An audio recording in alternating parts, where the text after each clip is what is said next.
Well, what I responded to was the color. It was very colorful. They were very concise in the worlds they had built, so that's great for a production designer because you have clear direction in the looks. I liked the palette and that it wasn't too dark and sinister. I liked that it was a little more cheerful. And obviously that works very well with the script and the humor. There's a lot of humor in the graphics in the game, so that right away told me that it wasn't going to be sort of a dark material.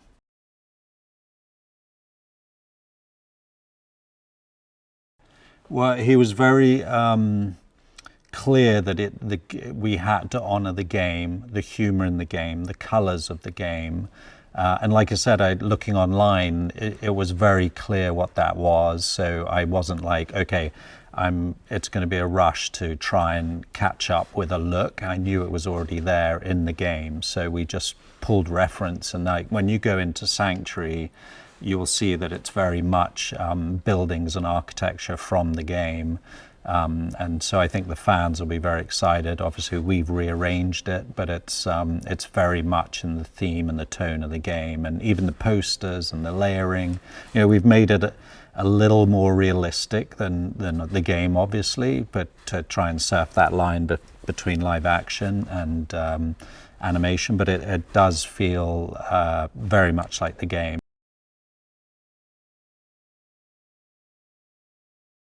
Eli is a very approachable director. He wants to be asked questions. He wants to answer questions.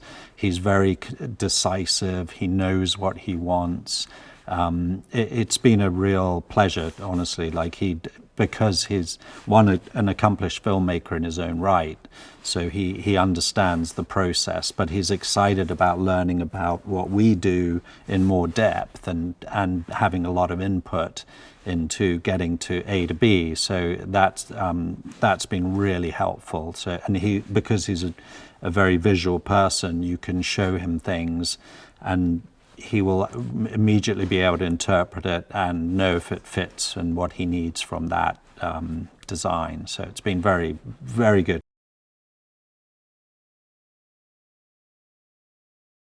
Because it is an abandoned mining planet, there's a lot of detritus that we will recognize from Earth, which I really like. Like when you play the game, you'll see there's crushed cars, but they might be cars from the 70s, but you'll see some modernization to them, like a different type of venting or engine. So that's what I thought was really cool, that it wasn't like a completely built world. It had references that we were familiar with from Earth, which I really liked, like the corrugated steel everywhere. And it gives that a great sort of familiar feel, but still it's an alien planet. So we added a lot of like giant skeletons and scactuses, which are from the game, and things that people will know that aren't earthly, but there'll be plenty of familiar things from Earth as well.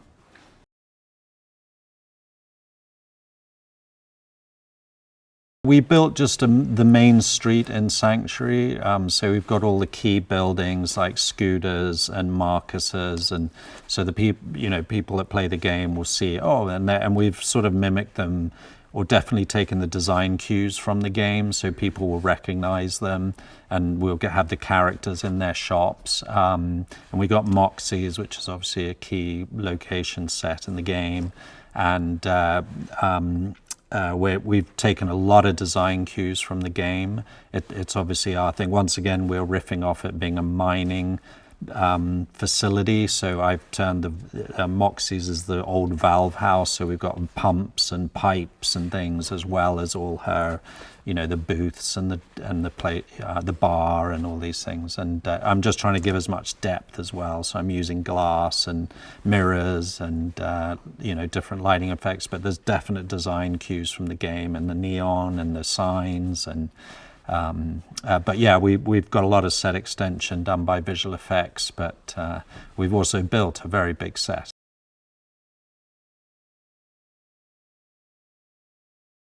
Tannis' set is the one I'm really proud, just because I know every member of my department played a part in it, in the layering of everyone played a part in the graphics and the layers and the colors and the tone, and everyone touched it in a way like that. You know, a bit of art direction and the designs, everyone played a part. So, and then seeing it come to fruition, because it was a real surprise and just a pleasure to just see everybody, including myself. We were writing, doing the graphics on the walls and sticking things up, and it was a real moment of camaraderie between everybody. So I would say this is the one I'm most proud of. Lilith is our main character, and her main weapon is the Vladov Infinity pistol. There's different Vladovs, but the Infinity is one of the signature guns. And what it does is it's got a rotating barrel driven by a piston in the back that gives it energy as it rotates and spins. And it fires multiple rounds, multiple loads, and it's just an endless supply or loop of ammunition that comes out of it.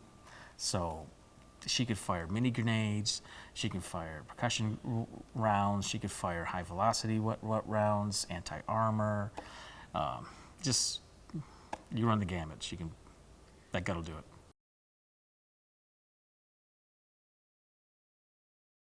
Roland is heavily armed. The character is, you know, he's a weapons specialist, he's a mercenary, a prior Crimson Lance soldier, he's on one of the advanced guards of Atlas, so before he went AWOL and turned rogue. So he has got a multitude of weapons at his beck and call.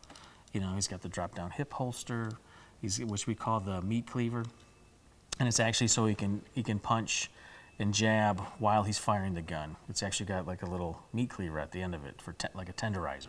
So he can pull. He's got the slasher, which has a built-in blade that comes out, so he can slash and cut his way through while he's not firing or he's reloading, so he still has a weapon available to him.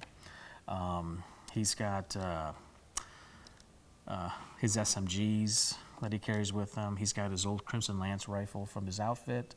He's got a multitude of knives that he can pull from his boot, small of his back. He's got his big chest buoy that he can pull out, and he's used them all, and he's quite good with all of them.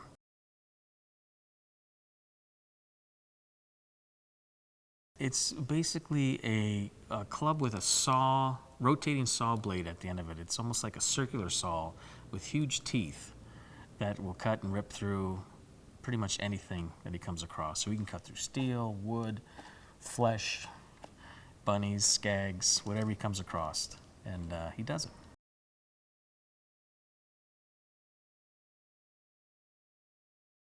Jamie's a scientist, so she had the Echo device, but there was.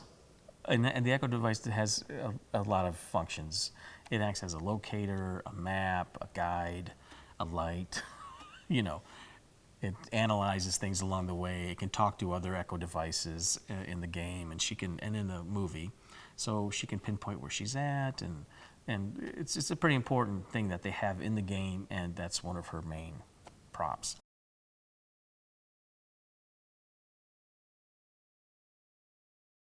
My go-to guy was Brian Cohen with Gearbox, and he's just amazing. Anything we asked for, we got 3D files, we got pictures, we've got, you know, they're gonna go over how all the weapons fired, so that when we're working with VFX, they can make sure the weapon fits the scene and the way it fires and the functionality of it. So, yeah, Brian is just, I don't know how he does it, because he's handling his daytime job and then also collaborating with us on the weekends and at nights. And plus they went through that big, you know, the power outage down in Texas where they're located at. So yeah, no, he's, for a source, there was no better. I mean, they just have it all. I mean, anything out of the game we wanted, they got to us very quickly. I mean, I learned about it just because, it's funny actually, I think the original trailer, I liked the art, because there's that 3D art where you still saw the line around it, so it was kind of like a really clever blend. It just looked great, and played it and liked it, and then hadn't really contemplated it as a movie, and then I think it just sort of was marinating in my mind for a while, and then was like, oh, you know what, actually this is a really distinct opportunity, because not a lot of games are funny. I mean, not that many games are funny, especially big high-end ones. And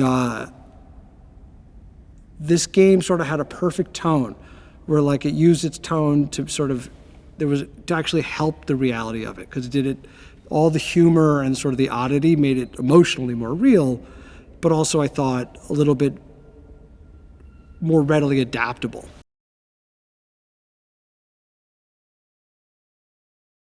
It was sort of feeling out like just thematically what we wanted to get into, like the idea of sort of Lilith being in this sort of challenged mother-daughter story, so then Roland sort of felt like a natural contrast to how we were playing Lilith this stage of her life. You had sort of one person who wasn't ready to sort of fight for anything anymore, and you had somebody else who just decided to. And then on the other hand, like, what's sort of really great about Pandora and like, is it's a challenging place, and it'll never stop being a challenging place. There's a beauty in the challenge and the danger and the pain, but also we wanted to own it. So you've got characters like Krieg, who obviously is somebody sort of clearly who's been shattered by something so awful, but still is like trying to like connect. Tina sort of just found her way in because she's awesome. And then we sort of tilted a little bit to sort of have maybe more aggressive sort of agenda, where she was sort of, when you meet her in the game, she's sort of just living in chaos. And she feels out sort of way more like gradually as you sort of spend time around her. We felt like overall, like the idea is like everybody on Pandora, for the most part, is after something. Whatever it might or might not be in the vault, like it's like the treasure of Sierra Madre. It's more about like the ambition than actually like the gold.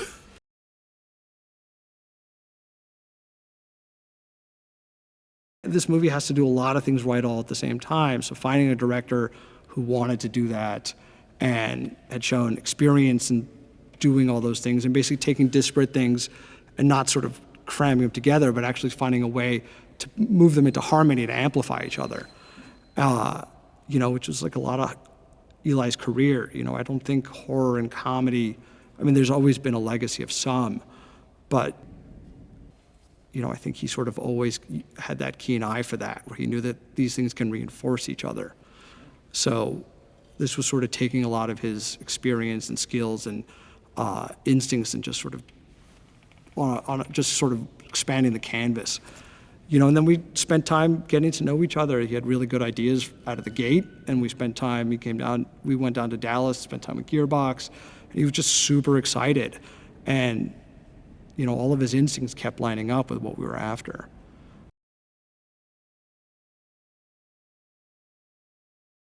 What's amazing about Jamie is she's got obviously her job on set, which requires a lot of energy, and then she's giving out at least as much energy to everybody there. And we're lucky to have her, and like grateful, by the way. Like she makes it all look really effortlessly. The acting, the dead mother. But I think it's a lot of work and a lot of caring. And, it's why, getting to know her has been really sort of one of the treasures on this movie. She sets like an example of how one can sort of really have a graceful life and huge career.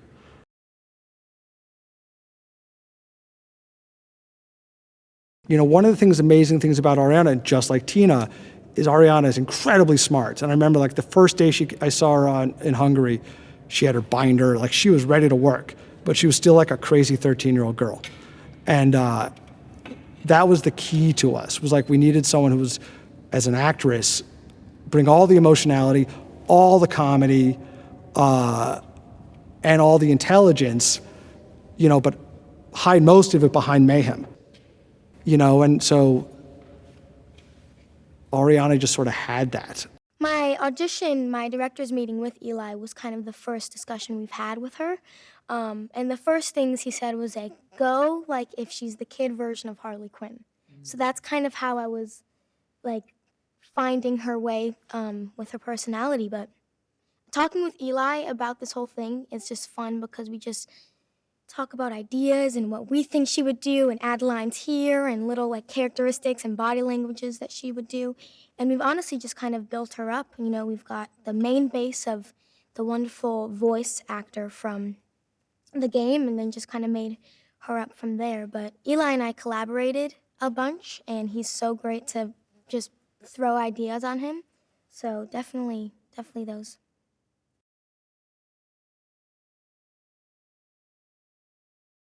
Tina is a road dog, you know. She finds anything she can find, hence the 2 different shoes. Honestly, she doesn't have money to buy stuff on Pandora to get nice stuff, so she just finds what she can and makes it her own. She likes tea parties a lot. It's something I have connected the dots with. She loves having tea parties and stuffed animals, but not the nice kind, the ones that she uses for aiming practice, which is exciting in a way. And obviously all of her explosives, grenades, and crazy big guns and stuff like that. So she surrounds herself with everything a normal kid would surround herself with, just makes it into something the normal kid would never make it into.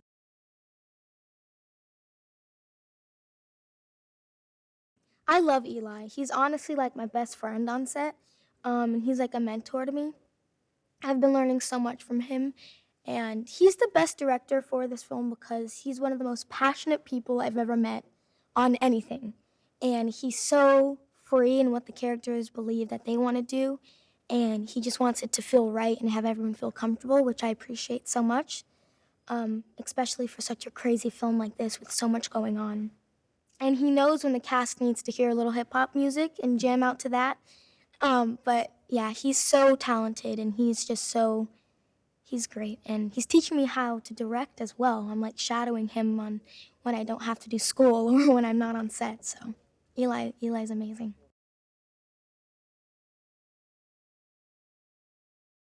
When I heard I was working with Cate, I was like, no, this can't be real. Wake me up, pinch me. I mean, even I have those moments sometimes on set when she has such a brilliant moment. I'm just like, how am I here right now working with such an icon? But she really is so sweet, and she's so humble and down to earth and just great to talk to and have conversations with. I mean, I'm learning so much from her, such as all the other castmates, of course. But yeah, working with her is so amazing.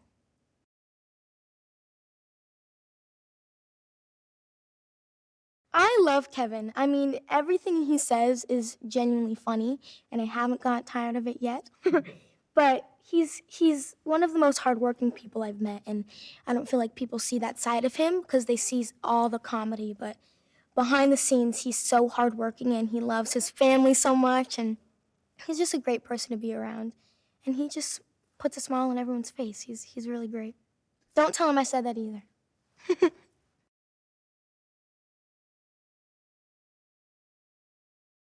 Jamie is like the mom on set. She is the sweetest person in the world, and she's always giving hugs and like tickle scratches, and she's always there if you need to talk, but she's also so creative, and she's always full of ideas, and she always knows what's going on. So if you need a question, just go to Mama Jamie and be like, what's going on?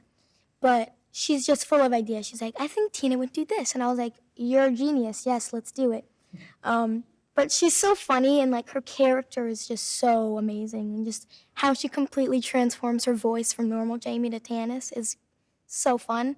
But yeah, I'm so grateful that I get to work with her. She's so sweet. She's the mom on set. I love her.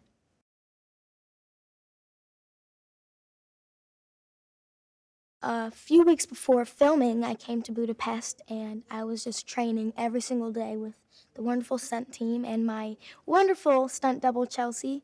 I would just go early in the morning. I would learn how to do my flip, and you see when you first meet me, learning how to like do the fast gun movements for the action scenes.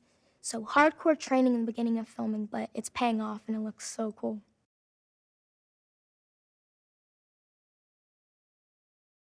There's so much to love. I mean, you have the humor, you have the action scenes, but you also see the characters finding their humanity and the heart of each character, which I love as well. And then it's such a weird group to put together. We have Jamie Lee Curtis, and then you have me, and then Cate, and then Kevin, and Florian. So it's such a weird group, but they all mesh together wonderfully. And you get to see more of the vulnerable side of each character and why they are the way they are, which is nice.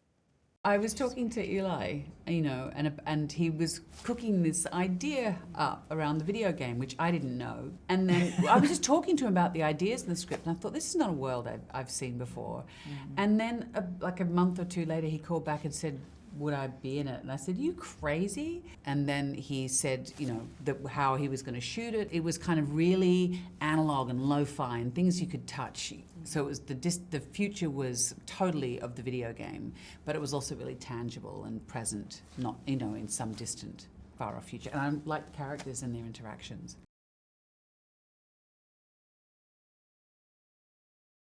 I thought the script was really interesting when I first read it, and of course I wanted to work with you in Budapest, and Yes. you know, I was just happy to be part of this really crazy world. And when I got there, I was like, wow, this is insane.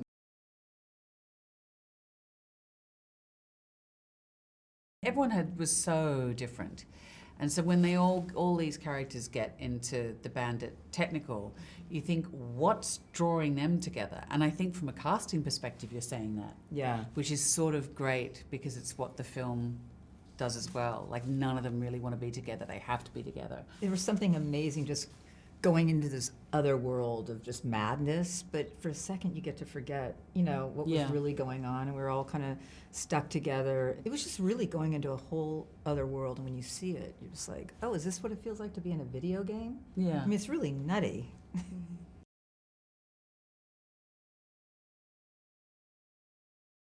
I loved when you finally came on to Moxxi's bar. I really loved that set. I loved the whole vibe That there. was fun. And to finally sit down with you, which was fabulous.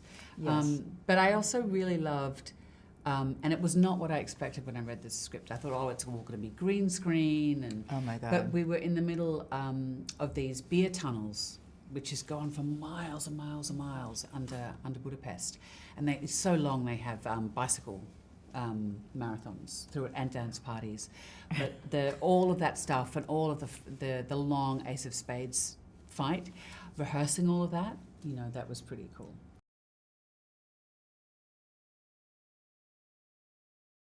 He's like a big kid, and his enthusiasm is huge. Yeah. He's such a sweetheart. Yeah. Right. I mean, you can see the photos of him from, you know, when he was 12 and 13, like his, Like his he's birthday name. parties, and he wanted to be wheeled out as a sort of a, as someone with, who had their legs and arms. It was Oh my so God. macabre, covered in blood. And then one day, remember when he dressed up like the guy from the Fellini film? In the movie, he played a character. Oh, that's right, he did. I think you could just see Yeah. him. And he was Yeah. so excited. I'm like, Yeah. is this your directing look? I think that might have been my first day. I was like, so you just dress up like a character, and which it wouldn't have been surprising, but he gave himself a cameo. I think you could see half his face. Uh-huh, well, that's good.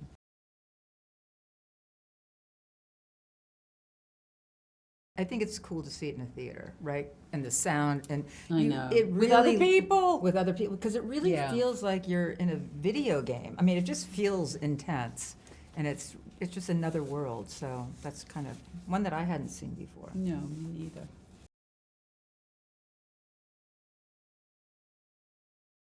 Well, I think if they've seen kind of the irreverent gore that Eli likes to make.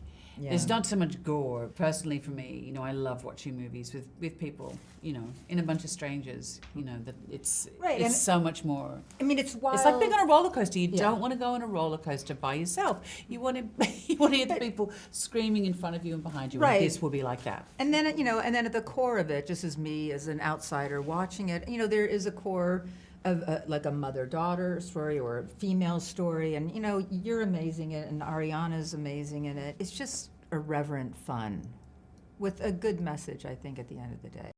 I knew nothing. So the whole process of embarking on Borderlands has been a process of discovery. Of course, when Eli approached me, we worked together before, and I loved the experience. And he said, "Would you ever?" And I said, "What is this?" And then, of course, I went online, and it just exploded. And I realized it was sort of the king or queen of the looter shooter games, which, as soon as I mentioned it to my older kids, they knew all about it, and their friends and friends who play games, and then I just went, okay, this has a huge audience, and I started to play, and I've got 2 left thumbs, and so I kept literally bashing into, sandhills and walls, but I found it so fun and irreverent and Bruegel-esque. So it's been a lot of fun actually for me, because it's been a standing start in terms of understanding what the world was, continues to be.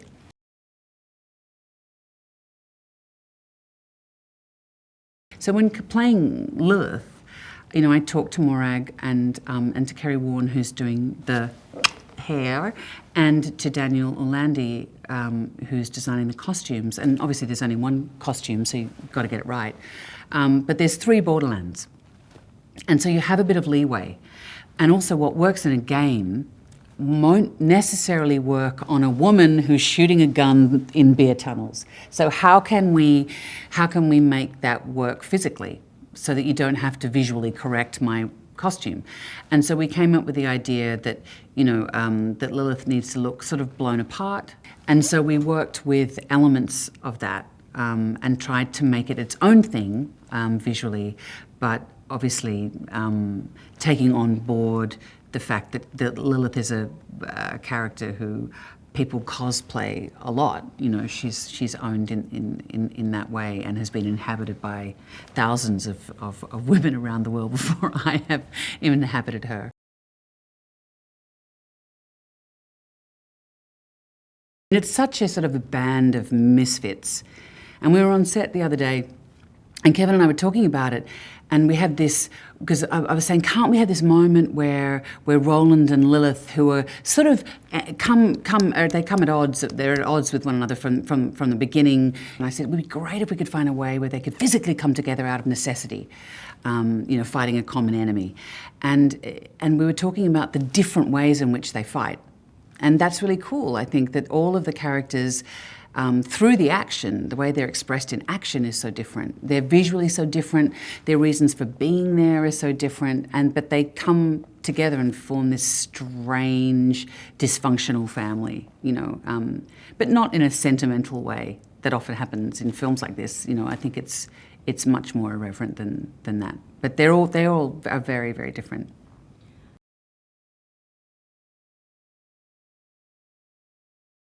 What I love about Eli is he's got such incredible heart. He's profoundly immature, but yet has this amazing knowledge of and reverence for cinema. And the great thing too, I think, is he's such a buoyant, positive presence on set, and he's very, very good with younger actors, I think, as well. And he's really brought out Ariana isn't, an exemplary performer. She's incredible talent, but he's able to work with actors from really different reference points and sort of bring them into the same scene and into the same world. And I think that is it doesn't always happen. People think it does, but it's a really, really, really singular skill which he has.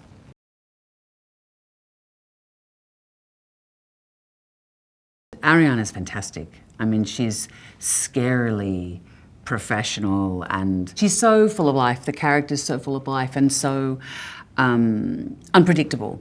I think that's what is great about the character of Tiny Tina, is that she's got a vulnerability, but she's also incredibly unpredictable and dangerous. So that's something, another thing that Lilith has to keep an eye on.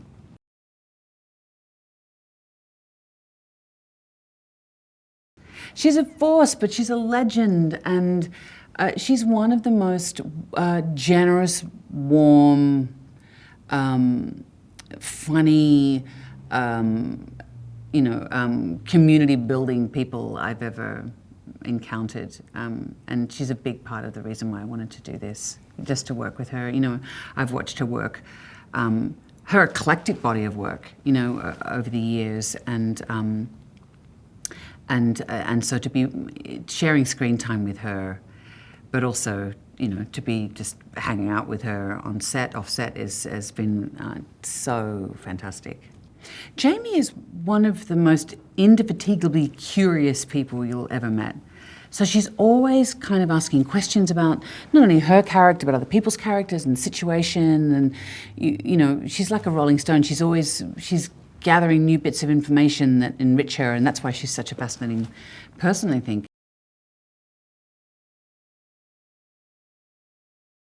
Oh, look, it's been invaluable having Randy on set. And having his okay with things. I mean, normally you get worried about, oh, what does the studio think about this? Will they be happy? Is the director happy? You know, how's it all looking? I was most nervous about what Randy thought about it all. And then when Christy came, obviously, I was nervous about what she would think, because it's their baby, you know, quite literally, it's their baby. And so to have Randy just go, well, that looks, you know, it's an overused word, but it means a lot to me coming from Randy, the badass, you know, work. You know, when you saw me up there the other day with the flamethrower, it was like, yep, that's good, you got it. Then you feel like you're in the right place.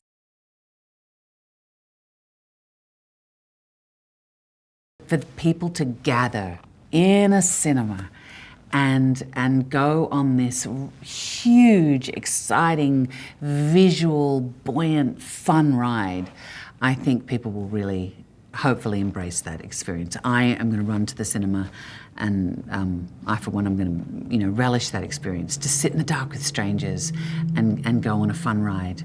When this project came to me, the script, I thought, wow, this is not a movie I usually get asked to work on. So I was really excited, especially to work with our cast and our director, and to do some really creative design stuff. It's all made. We've made everything.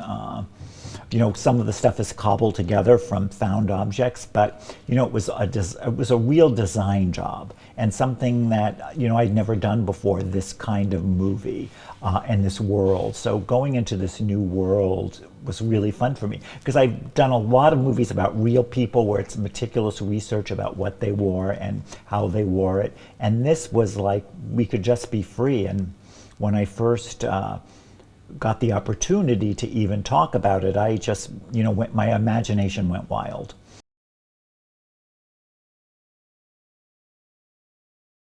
There are the game characters, and then there are the movie characters. So with some of the characters, we sort of recreated the game designs for a real actor.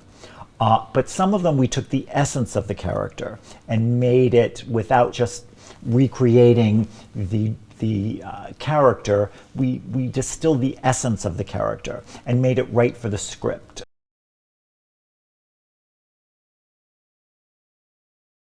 Working with Cate Blanchett was sort of a dream of mine that came true, to work on this project. And we really wanted to make her look badass, tough, cool, and all those things, while remaining true to the essence of Lilith from the game. So we took little details from the game, but sort of made Cate this character. She's much more serious in the movie than in the game.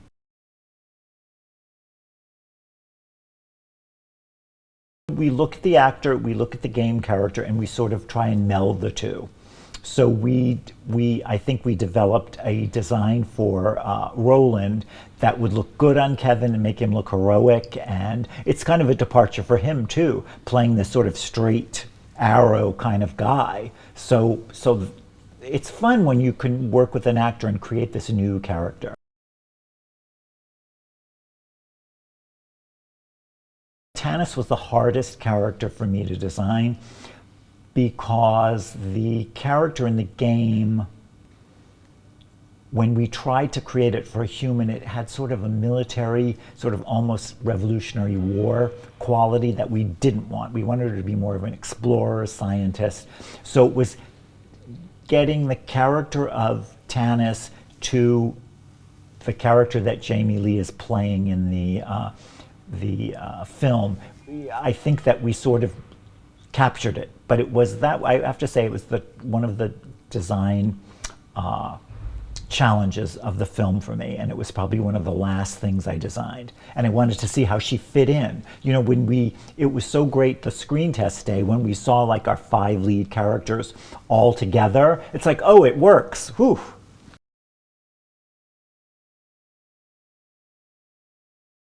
She was great, and the first time she came in, it was trying to get all the proportions right, and until we saw it on her, it's like, oh, the coat needs to be a little shorter, the pant needs to be a little longer, this, and trying to get all the proportions right. You know, the character has things that really couldn't work on a human, a sleeve that's, you know, 5 feet long at the end, that every time she raised her hand, it would just fall away. So we came up with a sleeve that was more manageable for her. Eli's always had a vision. So the first time I actually worked on this movie was almost a year and a half ago, maybe almost 2 years ago, when I broke it down, the visual effects, and did a bid for the studio. And at that time, had several conference calls with Eli and going through it and discussing how we can best get him what he wants to see and what the methodologies are for that. Because he's done visual effects before, but not on the scale of a visual effects movie. And at that time, even when we're just breaking it down, he just so committed and so knew what he wanted. And that makes our job so much easier because you're not dealing with someone who goes, oh, it could be that or it could be this. No, I want it to be this, or I want it to be, you know, extensive, or I want it to be scary. And I'm being very simplistic. He has a vision for it that has been realized with the drawings that he's had people do in the art department. We've done character design with some of our vendors, designing the creatures and characters that are on Pandora. And, you know, you show them a pass on it. No, I want it to be hairier here or smoother there. I know it has to feel like this. And he knows the feeling he's trying to get to, and that makes our job much easier.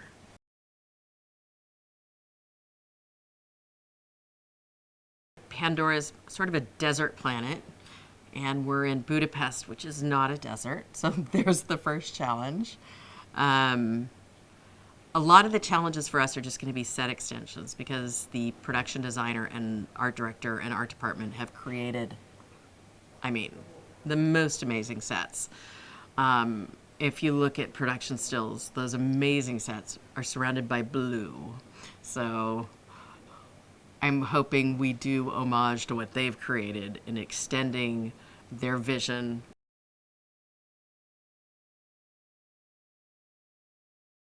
So the beer tunnels are one of the most fascinating things I've ever seen. They tried to explain them to me before I got here. And when I saw them, I mean, they're cavernous. They're epic in their size and their grandeur. And they afford us in visual effects a wonderful template to extend them and create from them. In parts of the caverns, we're removing the floor. There's grates on the floor, and we're putting green acid underneath, like a really viscous material. So that'll be a lot of fun. I get to melt bodies. And we're doing that throughout. And there's gunfights and everything else. The bullets are striking pipes and stuff is spewing out, and we're doing a lot of that. The environments of the tunnels themselves, we don't need to do much with because they are so fabulous.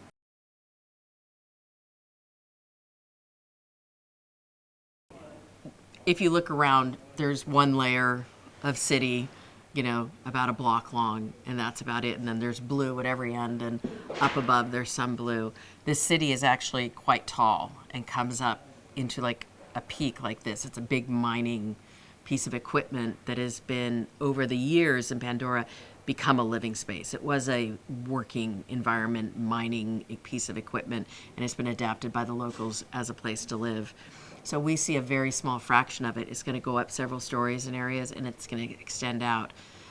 Tannis's house, where we shot, which is the highest point of this city, if you will, looks out over it and into the desert beyond. So that's sort of our biggest challenge is when we're trying to shoot out of the window of that, well, how far does the city go? How high should our angles be? Because we're doing the extensions out, and how to make it all match. When we're in the city here, if you look behind us, it's all blue because the city's going to continue for several blocks and be windy and go off. And for us to take and look around at what they've created here and stick to the same flavor and have it continue so it's seamless, that's going to be a challenge, but a good one for us because it's so creative and it makes it fun to do.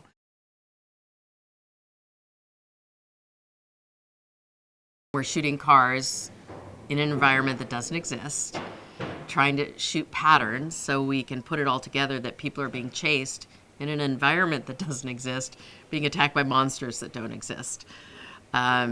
So we do it in stages. So we've shot cars on a back lot, and we'll take the live action shots and we'll cut them together, our editor Evan will, and then we'll do what we call post-viz on it and put in the canyon in sort of a rough layout format. It'll be very rough, but it'll help us navigate what we need to do when we get into final animation. And then it'll look like, hopefully, what Eli is seeing in his head.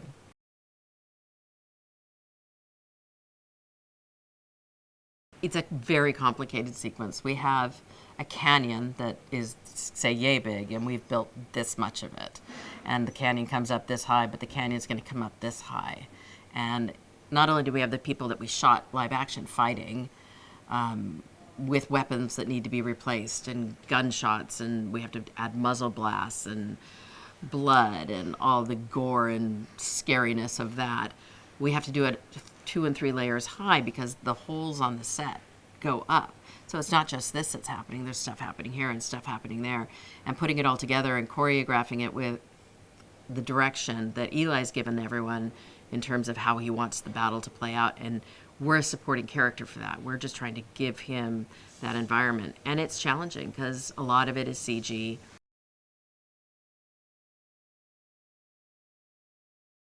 We have one other creature that is going to be the most fun in this movie, and it's Claptrap, our robot.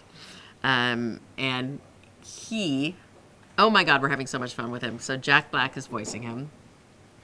He's going to appear in so many fun places. He's being built right now by our vendor in Australia. And we have a voice box on set. So whenever a Claptrap is supposed to be on set, audio has a speaker there, and you hear Claptrap's voice booming out whenever he's supposed to be part of the scene. And that's been, I think, a challenge for a lot of the regular filmmakers on this movie because they're not used to having a creature who is a lead character in the movie not be there, but he's supposed to be there. And we have stuffies and lighting proxies and stuff on set that are the same size as Claptrap. Just teach them, no, Claptrap's here.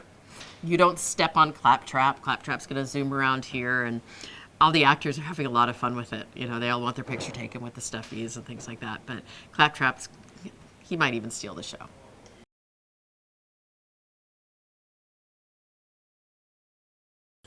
Scott Stockdyke is an amazing visual effects supervisor. He brings a level of experience and artistry that we are so fortunate to have.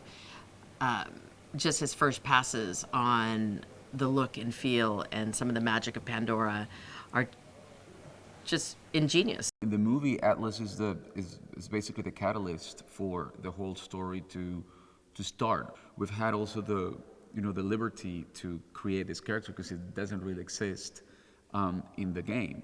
So that I think is one of the contributions of the this new cinematic universe that is being created from Borderlands. And I'm very happy. I'm very happy to be part not only of this movie but this new cinematic universe, and also with a character that somehow is a metaphor of or it is the personification of the evil corporation that is so ever present in the story.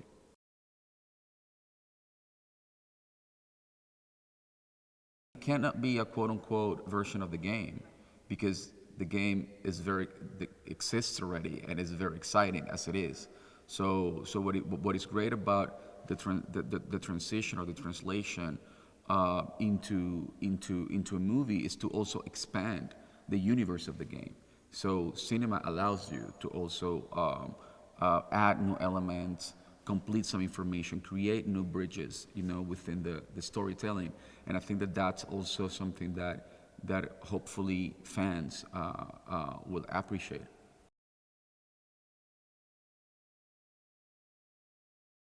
She's one of my favorite actors, and it's been a dream come true. For me, she's so present, she's so strong, so powerful, she's so credible.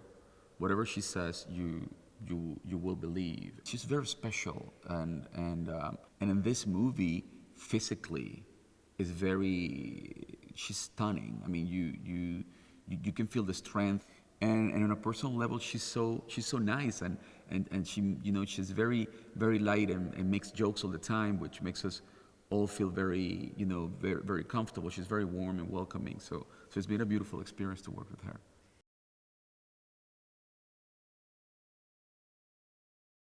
He's a force of nature, you know. He's a very energetic person and very powerful. You know, you can feel. I mean, his energy is very strong, and I think that's something that transpires. And he's very energetic, and I think that that is something that a character like Roland definitely needed.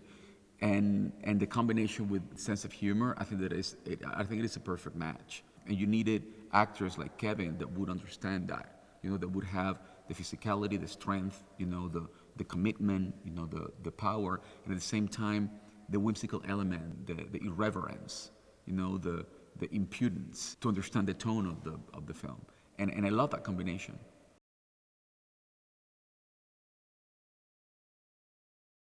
She's a legend, you know, and one of the kindest persons I've ever met. I mean, she is also a force of nature. She's also very energetic and warm and welcoming, and she really fills up the space. You know, she has that expansive personality and also very warm, very protective of all of us. You know, and an amazing sense of humor. You know, and an amazing sense of irony. And Jamie, yeah, I love her. She's really great.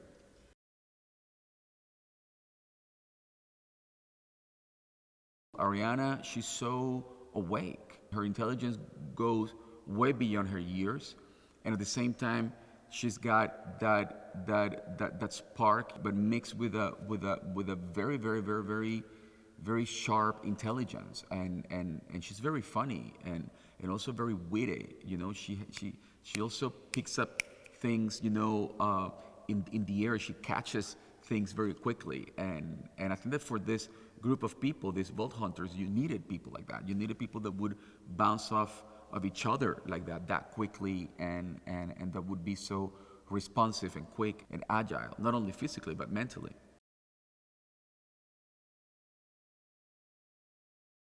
Florian, he's such a great guy and such a committed actor as well.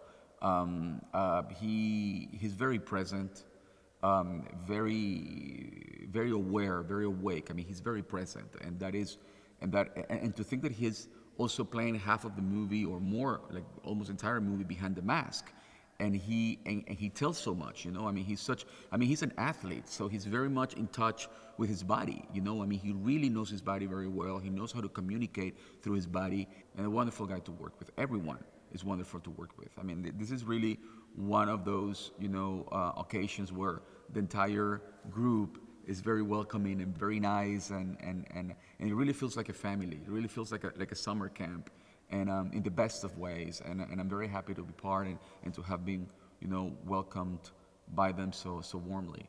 But yeah, I'm very happy to be working with Florian.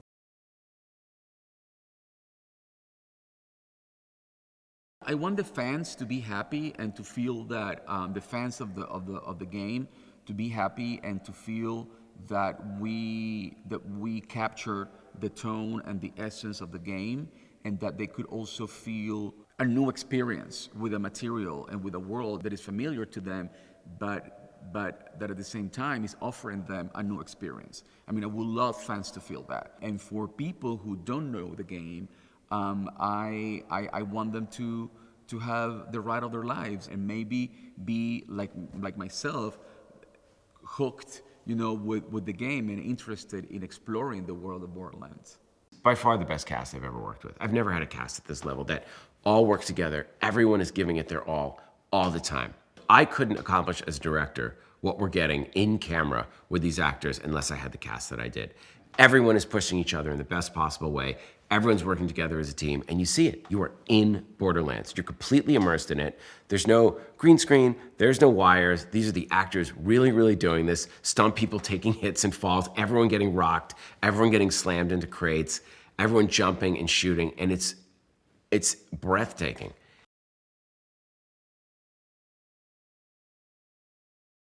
We have Cate Blanchett playing Lilith, Cate can do no wrong in my book. I mean, she's so brilliant, but I wanted to do a movie with Cate where she's doing things we've never seen before. Cate, we've seen her like bring the house down. You've seen, obviously, incredible powerhouse, dramatic actor, and she's very, very funny. And we had a great time making House of the Clock on its Walls together because I could see she was really, really funny, and she's way more goofy and silly. So having her in the movie is just a gift on so many levels. She brings such reality to the character. She's so grounded.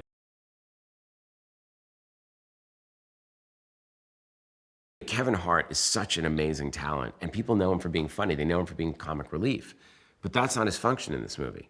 Kevin is Roland. He's the soldier. He's going to play it with humor, and of course the way that Kevin Hart does, but he's the believer. I mean, if Cate's the wild gunslinger, he's the military side. He's organized, he's professional, but we have to believe that Kevin Hart knows how to kill. We've never seen Kevin Hart kill anyone. We've seen him in Ride Along, we've seen him in Night School, we've seen him in the insanely successful comedies that he's done. But we've never seen Kevin Hart kill anyone. So in this one sequence, I want him to take out like 50 people. Not just one or two people, he's like shooting, and so Cate and Kevin, they're like, we want to do a back-to-back where we're covering each other. Kevin trained with weapons. He went to a shooting range. He really, really learned how to fire. He worked with military advisors. He really, really got his shooting sharp, his body language, the stunts. I mean, this guy works harder than anyone I've ever seen. I mean, he's at the gym for 2 hours in the morning. We wrap, he goes to the gym at night. He's in such incredible shape and physical condition.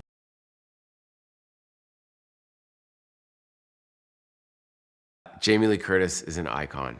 And I grew up on her movies. I mean, obviously Halloween, Trading Places, Prom Night, Terror Train. I saw everything. So Fish Called Wanda. I mean, just True Lies. Like for me, getting to work with her is a lifelong dream.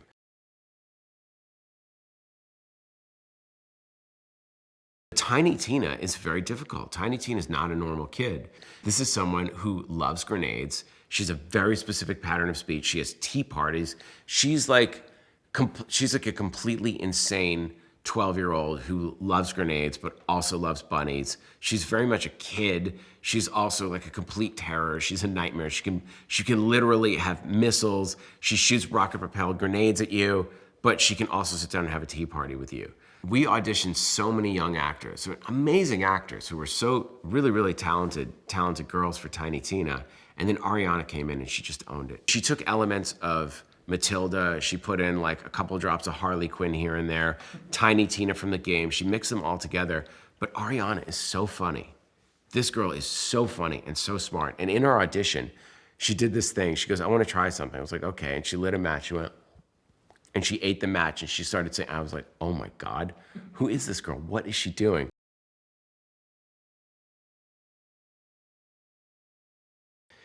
Jack Black is the greatest. We had so much fun together on House of the Clock on its Walls. And I read the script and I thought, there's no one else that can play Claptrap. It has to be Jack. It was always Jack from the start. He's so funny, and him and Cate are such a good comedy team. And it really is like the classic Western or the samurai movie where the kid starts following the reluctant gunslinger who's got to go on a mission, and suddenly you're stuck with a kid, and they're annoying, but then the kid has information, so you protect them, and they wind up bonding, and they develop a bond over the course of the film.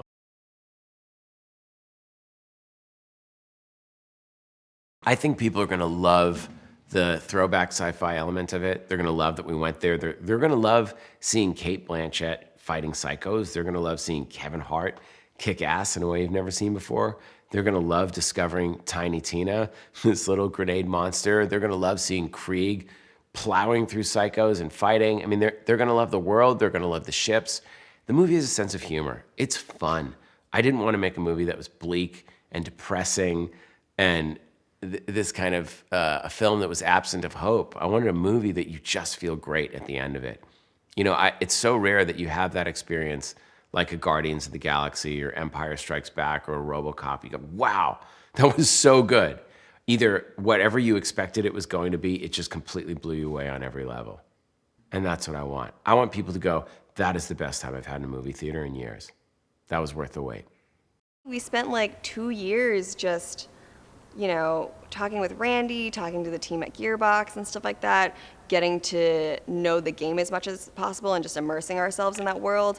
But really, like, we spent a lot of that time trying to figure out what like Ari and myself felt the best version of a Borderlands movie would be. And then we would send them along to Randy and just try to find different ways between pulling reference art and writing out like story beats, like vague story beats and stuff like that, to try to see if we could articulate the passion and commitment we had to to giving people a Borderlands experience. And also just trying to find like a narrative way to talk about what we thought the movie should be without necessarily locking us into anything before any of us were really ready, like before we had a writer or studio or director or anything like that.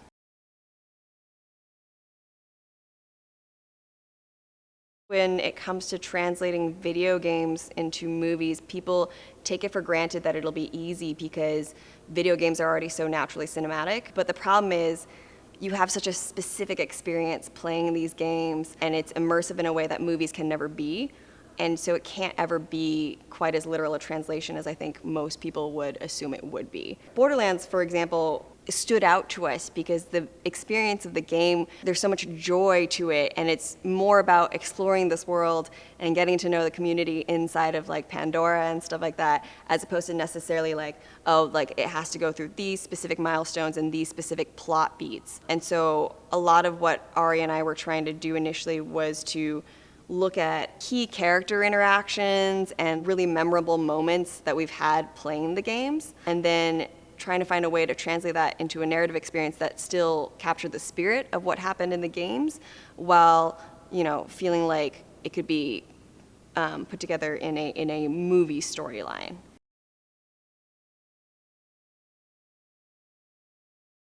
There are early iterations where we were trying to capture more of that game experience where we're introducing new characters, because that's how you play the games. Like when you're playing as Vault Hunters, they're introduced for the first time in that game. And then, previous Vault Hunters become like NPCs and things like that. We always wanted to meet like Moxxi, Marcus, just like that surrounding cast feels like they do the best job of really bringing what being a civilian on Pandora feels like to life. But then as far as like the other characters, there was a lot of trial and error for a while to figure out, is this a character that makes sense for the origin story for this franchise, for this world, basically? Who is our focal point?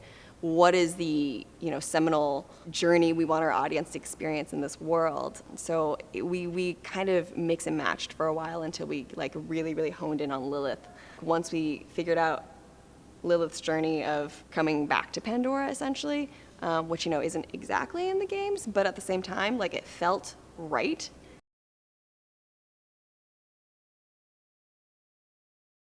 Once we felt like the script was in a place where we were ready, like it was time to make it, and he just came in so hot as far as like his vision for what a Borderlands movie should be and how to hit not only the craziness and what you've always seen from Eli Roth movies, but he also had his own like very personal way into how to tell this story. He just came in and like pitched the crap out of it.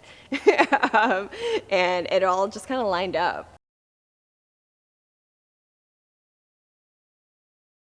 What I really like about the character of Knoxx, and also what Janina managed to do about it, is she's a woman who is in charge of this giant military group, and we never have to talk about the fact that she's a woman. She's just in charge. Nobody makes a fuss about it. She embodies this world in which you could have a female commander and leader like that and nobody blinks an eye, which I think obviously is not a place that we're in, right now even. So to see that and know that that's like the future is really cool, and kind of also reflects a lot of other female empowerment themes that we have going on in the movie.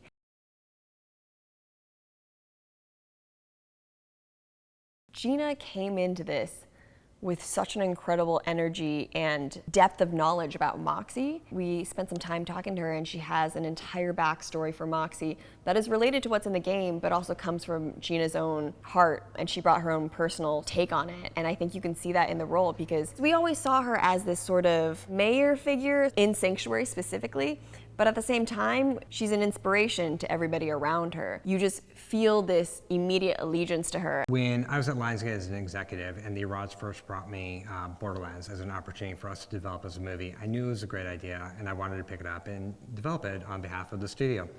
when I was leaving Lionsgate and I was setting up my company, Picture Start, our company was built on one motto, which is discovery of voice. And the ethos of the company is stories about people who are figuring out who they are, what they're about, where they fit in, and what they stand for. So when I approached the Arads and I asked Lionsgate if I could come and join this movie as a producer, as now part of the producing team, not just the executive team, it's because Borderlands checked that box.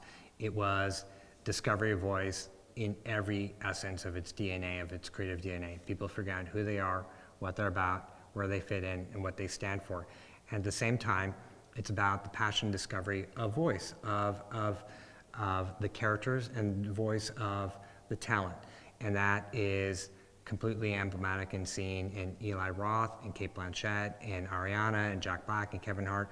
And all these actors are coming together in unique and distinctive ways under Eli's vision to try and create an amazing adventure that's going to delight audiences around the world.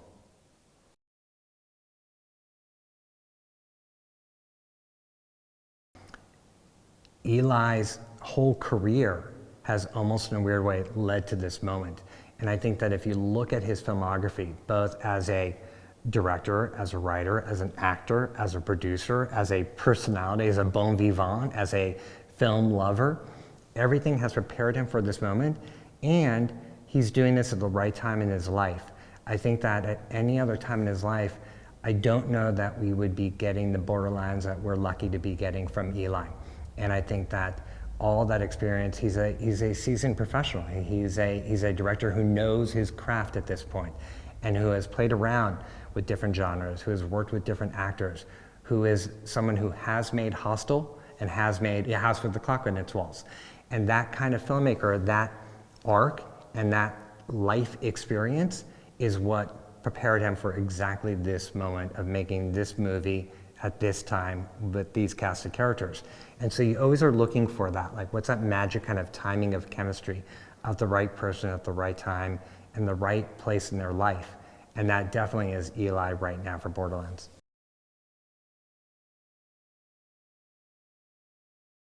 Halfway through the script, she was like, okay, I'm in.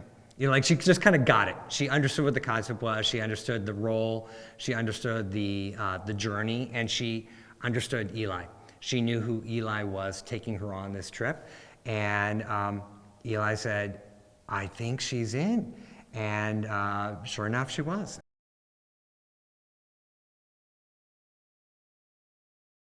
Well, Jack, I mean, if you're thinking about who's going to do the voice of Claptrap and you think who's one of the great, most gifted voice actors around, you know, I think that Jack is probably at the top, or if not the #1 candidate for that. And also was one of those great things where, as you know, the great thing about Eli is, I mean, you pointed out that both Cate and Jack are repeat offenders in the Eli Roth universe, and you see it, working with Eli, seeing him on set, who doesn't want to sign up for the next mission?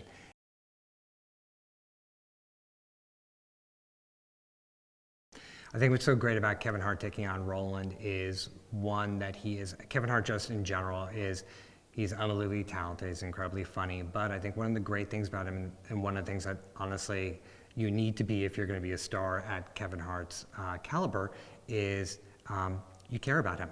The audiences care about Kevin, and they care about seeing him in, you know, film after film, or show after show, or whatever, or, you know, stand-up special after stand-up special, because they want to go on that journey with him. And that, I think, is really important. That is what we needed for this character of Roland. We needed to have someone who immediately drew you in, was sympathetic, someone that you cared about, and that you wanted this family to form, our Borderlands family. You wanted it to come together. So again, like thinking about Cate playing Lilith, it sets that bar so high. You know, so who's going to be part of her family? Who do you want to be part of that clan? And I think for someone like Kevin, he is so magnetic, so charismatic, he brings so much charm.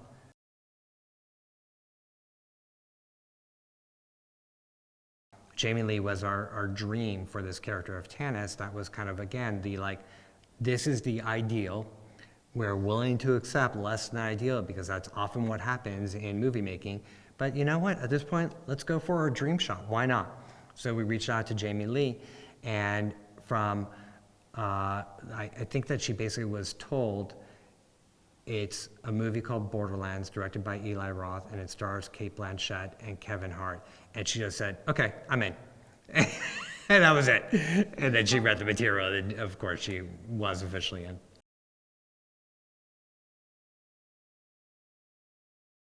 She had not been on my radar until I saw her audition, and it was a self-tape that she did, and she just had an amazing personality and caught your attention right off that. But she knew, more importantly, once she caught your attention, she knew what to do with it. So she began with a sort of literally a stunt to grab the audience, which was me, Ari, the studio, and Eli, and then she kept it. With a really kind of very soulful and authentic read. And then once Eli was able to have a session working with her, it was just very interesting to see that she brought variations in her performance, which is also, for a younger actress, it's very impressive to see that.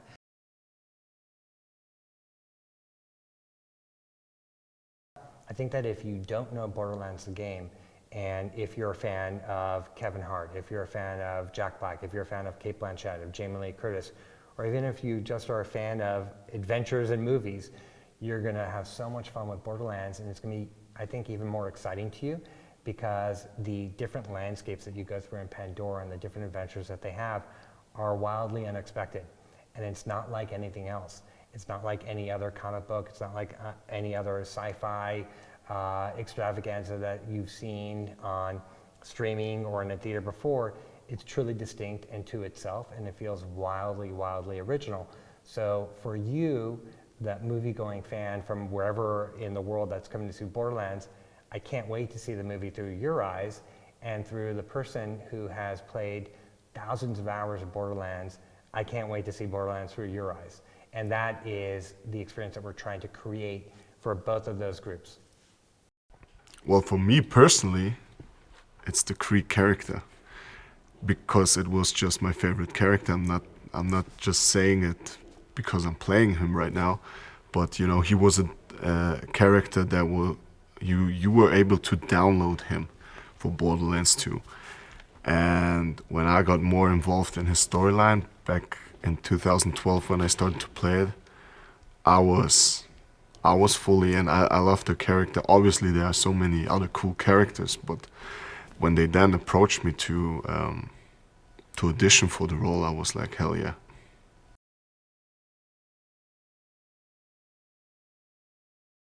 It's a crazy team up for all those characters because they're all so different.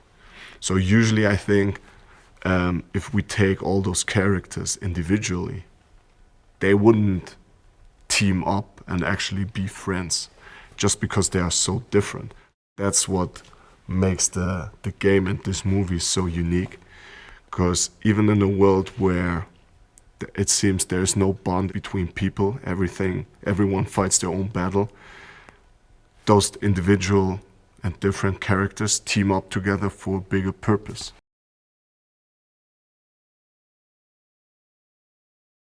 Cate Blanchett, she is not only that she's awesome as a person, but she's one of the best in the business, right? And it's simply an honor to work with a 2-time Academy Award winner.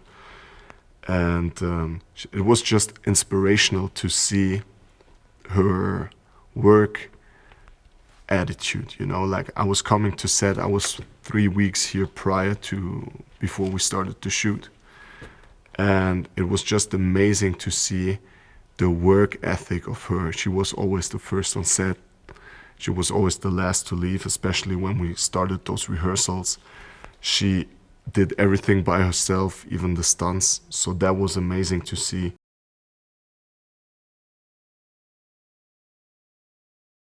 And then obviously we have Ariana, which I worked the closest with, just because the characters are so close together.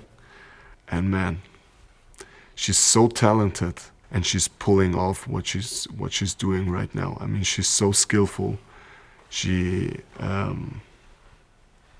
I don't think I have seen a young girl like this that is so talented. I'm pretty sure she will become the next big thing, the next big superstar. And besides that, it's just good to see that she hasn't lost that quality of being a kid. So, you know, she brings that seriousness to set, and she knows exactly what she's doing and what she has to do. But then at the same time, she never lost that ability of being a kid and having fun.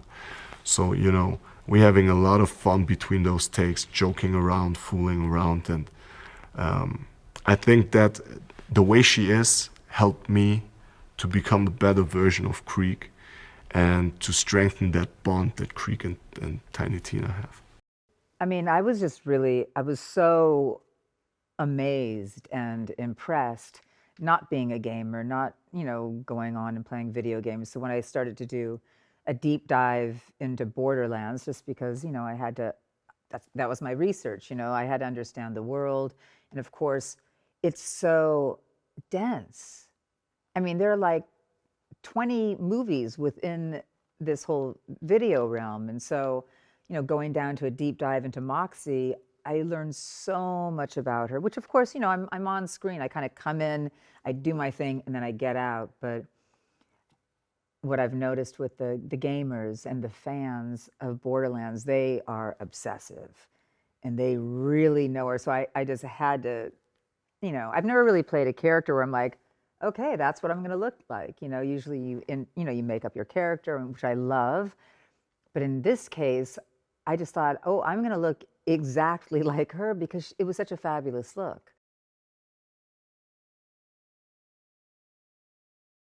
Moxxi's important to this community just because she knows what's going on. If you want something done, you go to Moxxi. She's almost like a mob boss in a way, but you know, if you need a gun, if you need a gang, if you need to escape, if you need a safe house, she runs the joint.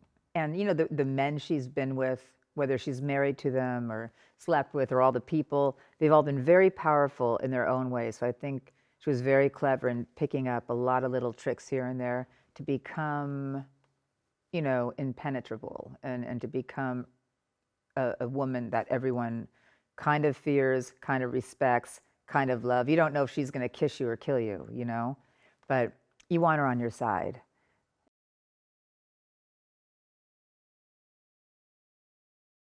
She looks so iconic, and the look is so incredible. I mean, it's on, you know, it's a drawn person. It's not a real person, but I said we could bring that exactly to life and make it real. And Daniel and I worked very hard. You know, I probably drove him a little crazy because I'm a bit of a details junkie, but it was a really pretty strong and amazing collaboration. Just, you know, every little nook and cranny. And once I got here, we only had really 2 days between the hair and the makeup. And, you know, it's such a, the makeup we kind of nailed, the hair right away, you know, it's a very specific hairdo. And so I was like, you know, we need some lady who really knows how to do these sorts of hairdos. She's got to be at least 60 years old. We need to, and of course, in comes this woman. As soon as she started teasing my hair and shaping it and this and that, I was like, oh my God, it's great.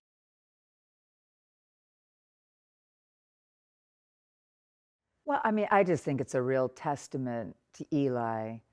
Just, you know, I was a little bit like, wow, this is a big production, and it's a bonkers production. And I thought, how is this going to be? And, you know, everything was just so welcoming. But when I got here, it's really a testament to the director, the tone on the set. And this has just been so fun. I mean, it's every day you're excited to come. I mean, even though it was like a little bit rushed for me, and it was, you know, the first few days I'm like, oh my God, I've got to get this together quickly. It's just such a wonderful group of people. You know, between Kate to Jamie Lee, to Kevin, to Ariana, and Ben and Bobby. I mean, it's a really fun gang to hang out with. And Eli is just, you know, he's a dream. I mean, he's got it all under control, but then he kind of acts like an actor too. So he's kind of fun and he gets it, what we're going through. And it was just a very easy, cool, fun set to be on where it really could have been something else.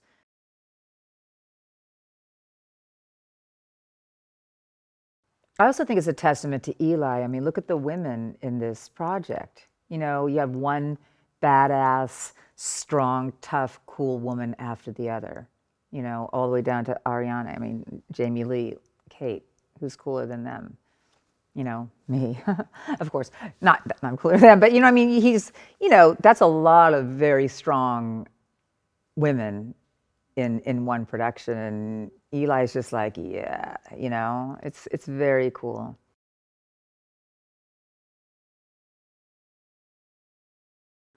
It's hardcore entertainment, and it's just mad bonkers fun.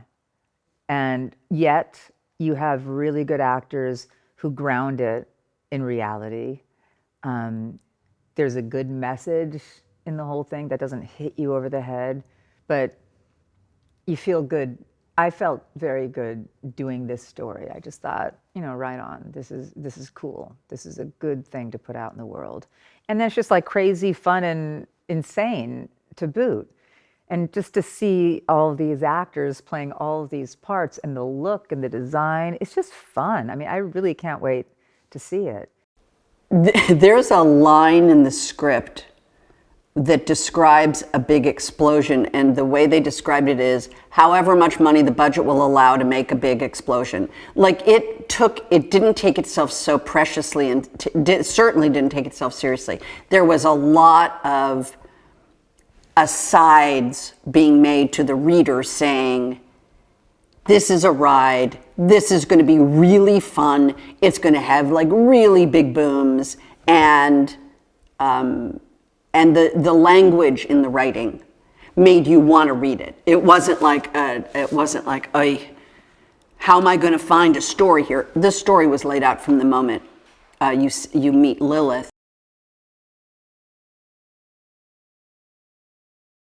It's the reason I left my family and, you know, kind of at the end of the pandemic came to Budapest, was because the story is well written and is a kind of classic movie, tale. You have a young girl who has no family, who's on her own. You have a woman who also has no family and is on her own. And the two of them become very dependent on each other for various reasons. And they bring to each other the way relationships change us. That relationship between Tiny Tina and Lilith is at the center of Borderlands. The movie is the relationship between Tiny Tina and Lilith. And the rest of us are there in support.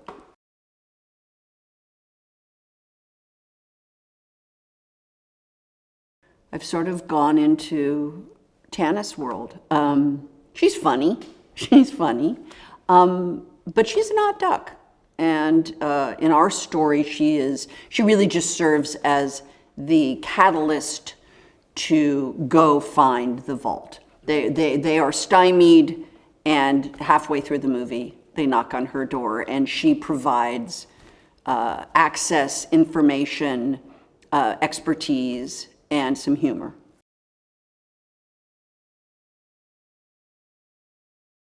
He's just funny and smart and super chill, super easygoing, super totally knows what he needs and wants, and isn't afraid of collaboration, isn't afraid of people coming, well, what if? There are a couple of moments of what ifs, and he's been very open to it. He and Cate have worked together, and they obviously have a good relationship. He's been really funny with Kevin. He's amazing with Ariana. I think, he truly is sort of Ariana age. And he's just been a delight. And I have had long talks about movies in a way that I don't normally talk about the movies.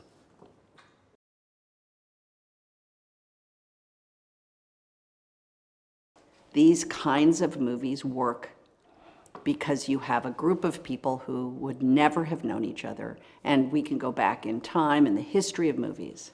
Groups of people coming together to achieve a common goal is very satisfying. In our movie, it's it's an outlaw, it's a mercenary, it's a robot, it's a sort of cyborg bodyguard, broken person who's protecting this little girl who's a totally street-fed street rat, and a sort of nutty scientists, all of whom need each other in a codependent way in order to achieve the goal of the movie, which is the goal of the game, which is to open the fucking vault.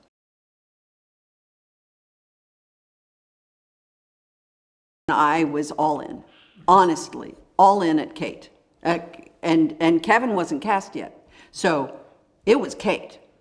It was just Cate when I first heard about it. And I was like, yes, I will go to Budapest and make a movie with Cate Blanchett because she's just an extraordinary actress. And how fun to be able to be in a movie like this with someone with that kind of talent. And she has just blown my mind open. Her physicality, her dedication, she has just dived into the physical aspect of Lilith.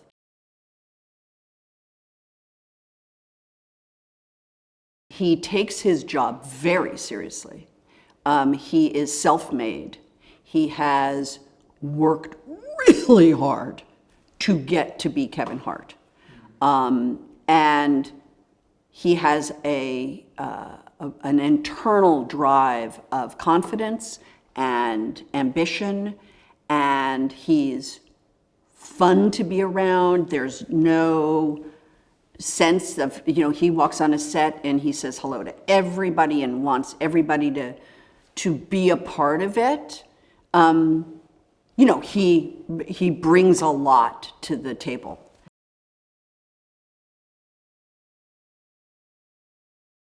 So you have this very talented young woman matched with a part that is legendary. Tiny Tina, the lore of Tiny Tina is this, badonkadonk girl, with throwing bombs, and she is a street urchin. And she looks like a street urchin and she acts like a street urchin. And of course she's an orphan. And therefore it has to have that beautiful, soft underbelly underneath all of the bravado. And from the read-through on Zoom, I was like, oh, wow, this is gonna be fun, because she was amazing.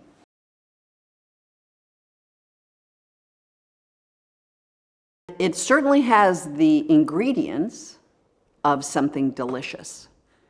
It has it checks all the boxes. It has pathos, it has humor, it has a lot of action. It has quirky, nerd, fodder. It's got big nerd quotients of cool shit that people will love. It follows the history of the game with a very sort of reverential appreciation of the game, and yet has created its own existence. The Crimson Lance is one of the many things that Atlas owns.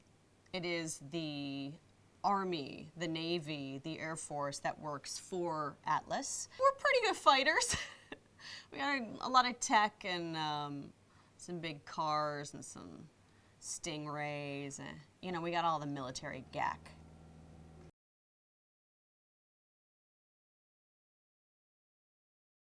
Commander Knoxx has her own pretty rad bike. It's called a Stingray. It's like a hovercraft and it moves really fast. And it can handle any terrain.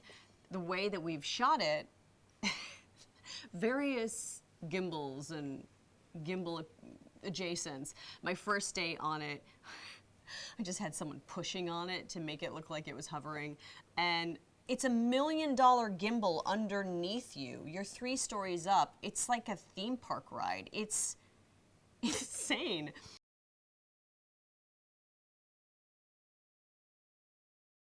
Almost all of the characters in this film exist in the game. My character does not, which is pretty cool because I get to create something that has that is not beholden at all to anything you've seen before, but is emotionally involved with people that you know and love already if you've played the games. and I have. So it's pretty neat.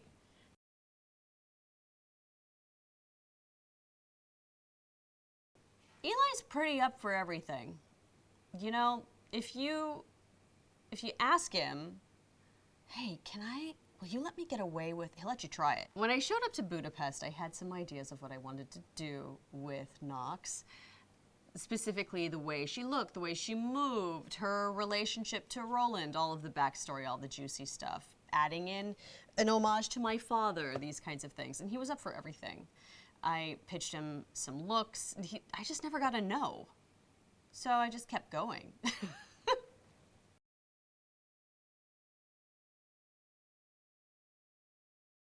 Randy is the ultimate authenticator on set, which is really nice because even down to the details of the way cups and glasses look, you know, he can tell you if it feels wrong.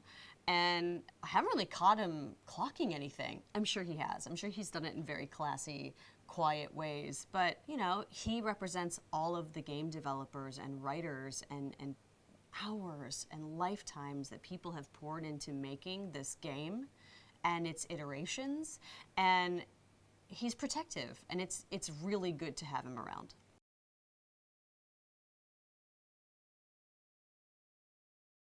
Cate is obviously a movie star, but I think because she is really just like a theater lady, she's actually very relaxed.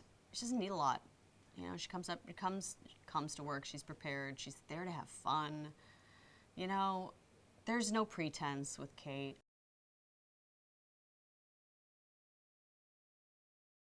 She is one of the most affirming people I've ever met. She's just so warm and so come as you are, if you will, you know? There's this saying, bring me your weird, which I say often, but she's also like that with a heavy dose of warmth. She's like just a hug personified. And I think she knows that this is her skill and maybe her purpose on this planet, and she takes it seriously, and we've all really benefited from it.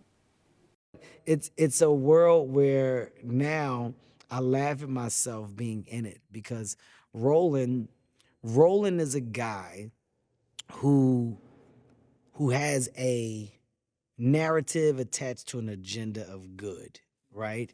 And his agenda of good comes from once upon a time being a part of something that wasn't so good, that he felt that he had to detach from because of where his life has taken him. And in this new place of living, in this new place of life, there's a found respect for the place of Pandora and for the things that possibly could be attached in it or to it, where he can be a part of the conversation of making better, of making things good.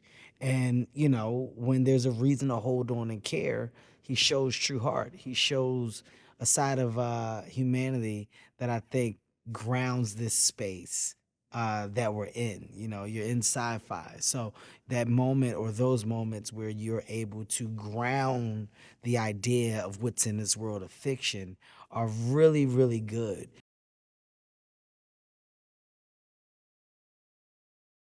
The first thing that came to mind, he was big. He's a big guy in the game. And, you know, when Eli and I talked about the character, I said this is an amazing opportunity for me as an actor because you're going in a complete opposite direction than what the fans of this world may expect or may think Roland should be or who he should be. And you know, I'm a man of pressure. I love pressure. And I said, what this gives me the opportunity to do is have a complete shock factor. And here's the crazy part. Not for myself, for the audience, because I know what I'm capable of doing. And what I'm capable of doing is over-preparing. So I got some serious training. I got really physical. I put a demand on my body where I knew my body would respond. And I showed up with a certain look, with a certain tone, because of my preparation. And it's not the size of the dog. 9 times out of 10, it's the bite. So what you see and understand, me taking on the character, he has a different bite now that he's live, now that he's real.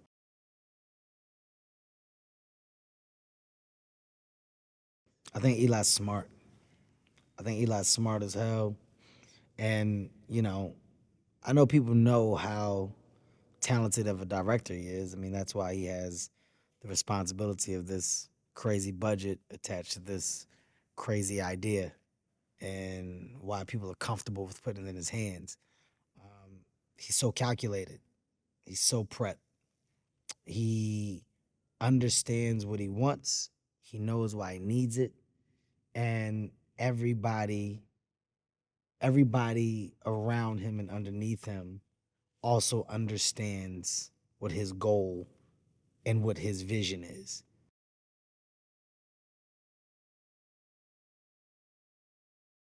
I couldn't ask for a better co-star. Like she's unreal. She's pleasant, she's fun, she's personable. And every day she shows up and she's willing to go 1,000%.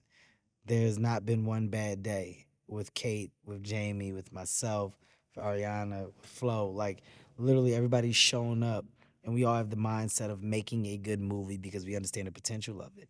And for Cate, she's committed.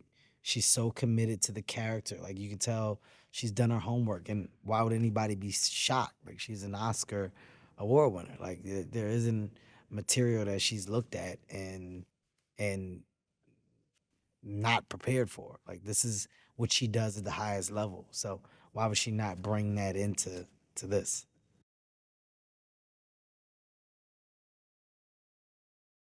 Jamie Lee Curtis is everything that you would expect her to be plus more. Jamie Lee Curtis has put a warm sense of love and kindness on our set.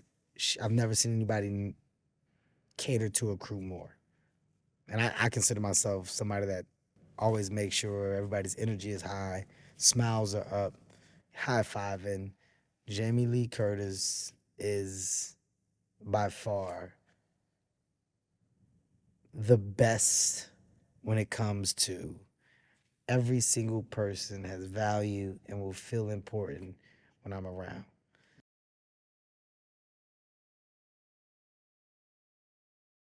The other thing I would say is that we're working with an amazing talent in Ariana.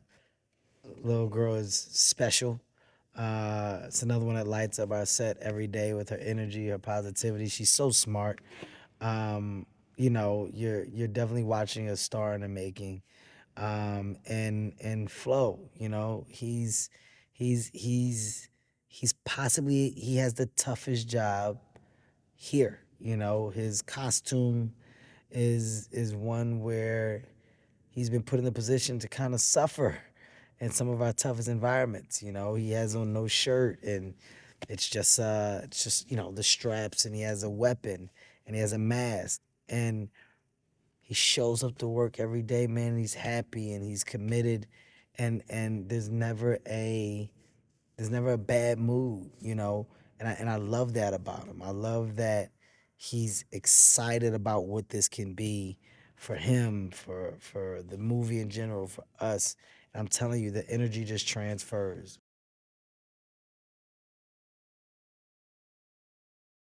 You're as good as the people around you. And in this case, the stunt team's second unit, they set the tone. For us as talent, it's about the people that truly understand this world of action, and it's about them placing you in positions where you can do what you've trained for, and you can also be elevated. And Jimmy's done a good job of that. For myself and Cate, who are doing a lot of action, and they're doing a lot of takes where you're on me and Cate. The stunt team is there to definitely do stunts, which there's a lot of, but there's a lot where you need me and Cate to actually do a lot of the choreography, be physical. They want to make sure that they get those passes. And if we didn't come in prepared or we didn't look right, it would show.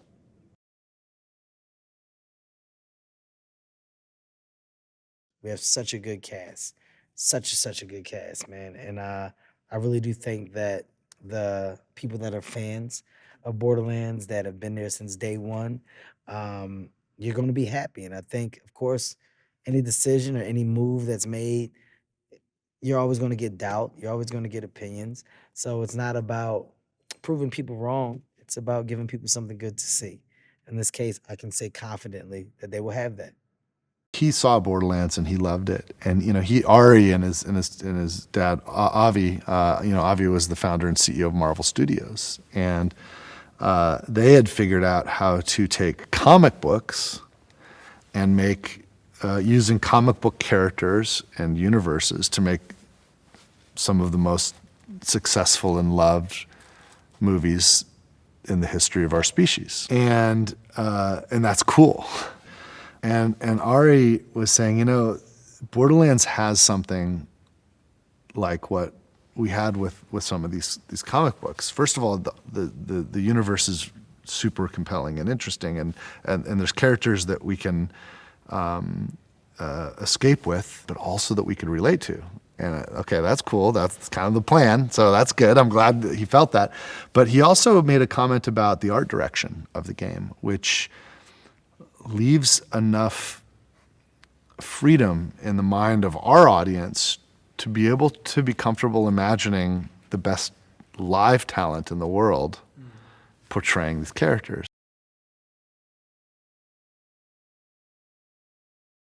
When you think of adaptations, like the easiest example is a book adaptation. And okay, cool, there's the story, let's adapt it.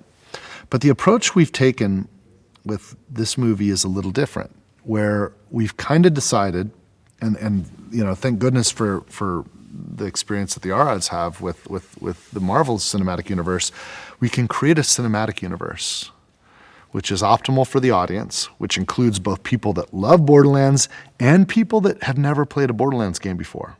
We can create a universe and a presentation of this universe that works for both of them, that can live independently of the video games. We have to be absolutely authentic and true to the characters, and we have to be authentic and true to the universe. But some of the specific chronologies, we don't have to take it exactly from the game. So what that means is, if you know the video game stories, you don't know this story, but everything's going to feel right at home and familiar to you.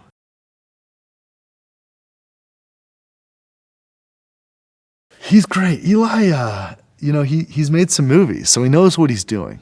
And this is a big movie, though. So he's at this perfect spot in his career. The movies he makes after this, I can't wait to see them. If through any random chance, I hope I get involved, because the guy's constantly, growing and taking a step up, and every experience is making him more powerful. And he's not he's got so much in him. This guy's he's just getting started.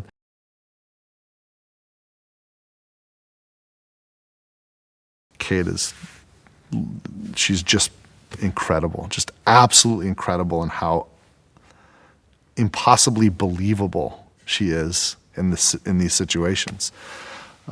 Just astonishing watching her work and bring Lilith to life. And now we have the understanding of where Lilith's been and where she is in the video game universe. We can take all of that and bring that through the storyline in the Borderlands film, and it's really exciting. I don't want to spoil anything, but it's really cool.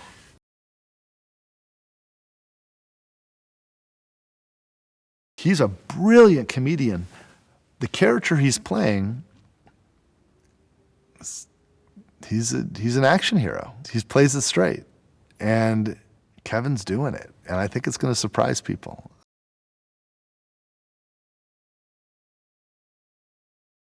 When I saw her audition, she's like Tina in real life. I just couldn't believe that, okay, we just found the world's deadliest 13-year-old. She exists in the real world, and she's an actor, and she's great.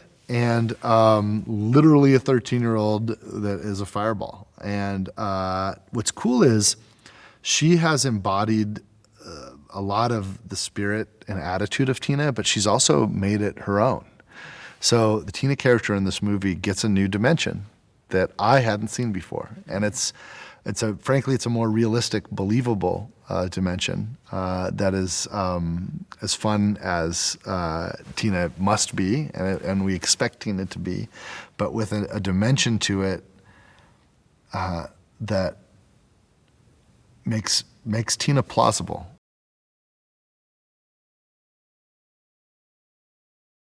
He's just great. He is, and oh my God, he looks like he's amazing.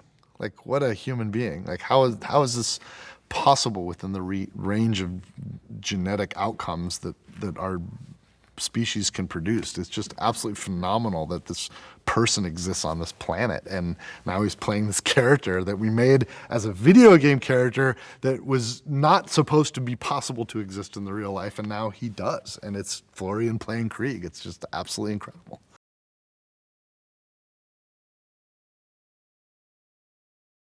It's very rare that you can be treated to something that is literally an entirely new universe that simultaneously has things that are relatable and things that are surprising and delightful that you've never seen before. And that's all in the mix. And at times, your adrenaline is going to be through the roof. At other times, you're going to laugh your ass off with comedy that is probably new to you. You've probably not experienced this brand of comedy before. And then you're going to be surprised that there's a serious center line, and you're going to feel something, and it's going to feel warm. And that combination of things doesn't happen very often, and it's happening right here.